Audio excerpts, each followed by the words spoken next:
Good morning, my dear friends. Today we can see radioimmunoassay. Radioimmunoassay, it was first described in 1960 for the measurement of insulin by Solomon Burson and Rosalind Yalow. It's an in vitro assay technique. It is used for detecting antigen or antibody in a sample. Radioactive substances are used for the assay. The principle is that the classical radioimmunoassay methods are based on the principle of competitive binding. In this method, an unlabeled antigen competes with a radiolabeled antigen for an antibody to determine the concentration of unlabeled antigen. It involves a combination of three principles: an immune reaction, that is antigen-antibody binding, a competitive binding, measurement of radio emission. Radioactive iodine or tritium can be used for labeling. Coming to the procedure, a known amount of antibody is fixed on a solid phase. A known amount of antigen is labeled with radioactive iodine or tritium. The test sample containing unknown antigen and labeled antigen are mixed with antibody on a solid phase and incubated. Labeled antigen and unlabeled antigen competes for the same binding site of the antibody.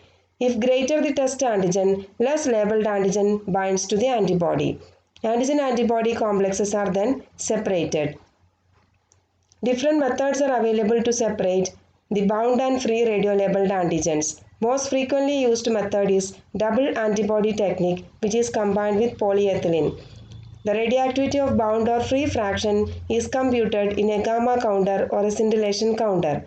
A standard curve is plotted with increasing concentration of unlabeled antigen to a fixed quantity of labeled antigen-antibody complex. The presence and the amount of antigen in the unknown sample can be calculated from the curve obtained. This is the procedure. Here, mix the non-labeled antigen with the patient sample and the reagent antibody and is incubated. On incubation, the non-antigen will compete with the unknown patient antigen for the sites of antibody. The bound antigens are separated from the unbound ones.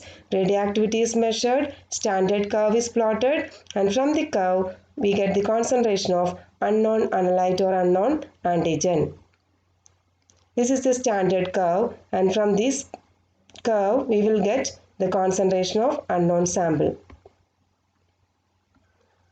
Coming to the disadvantages of RIA, the main disadvantages are radiation hazards. It requires specially trained persons. Then lab requires special license to handle radioactive materials. It requires special arrangements for requisition, handling, storage of radioactive materials.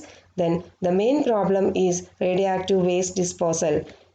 Another problem is short half-life time of isotope, expensive instrumentation for the counting of radioactivity. The main advantages are the technique or the assay is highly specific, highly sensitive. It can detect even picograms of antigen in the tubes. Main applications are screening the blood in blood banks for hepatitis C and hepatitis B, measuring hormone levels, for the analysis of vitamins, metabolites and diagnostic markers, early detection of cancer, then measuring toxins in contaminated food materials and therapeutic drug monitoring.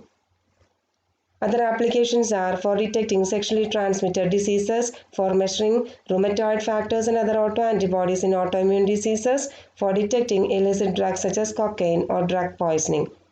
That's all for today. Thank you.